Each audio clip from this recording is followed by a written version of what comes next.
પ્રતિક્ષણ સ્મરણીય અજ્ઞાન અંધકાર વિનાશક જીવ ઈશ્વર યજ્ઞ જ્ઞાન પ્રકાશક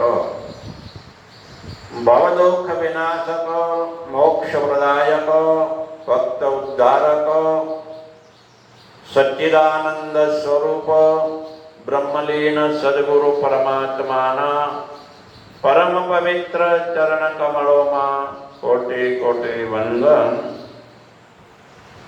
ઉપસ્થિત ધર્મપરાયણ ભાઈઓ, ભક્તિમતી માતાઓ અને બહેનો, પરમ કૃપાળુ પરમાત્માની મહતી અનુકંપાથી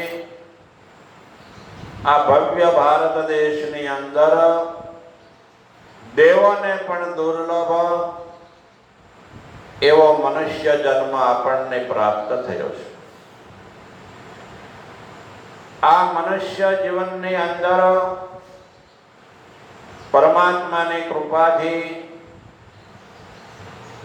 આ સુંદર શ્રાવણ મહિનામાં આપણને સુંદર જે મોક્ષ પ્રદાયક ગ્રંથ ભાગવત છે એ ભાગવત શ્રવણ કરવાનો સુઅવસર પ્રાપ્ત થયો છે. આ કલિકાળની અંદર માનવ જીવનને સફળ કરવા માટે શ્રીમદ ભાગવત શાસ્ત્ર એ સર્વશ્રેષ્ઠ શાસ્ત્ર છે. શ્રીમદ ભાગવત શાસ્ત્ર છે એ સાક્ષાત ભગવાનનું સ્વરૂપ છે.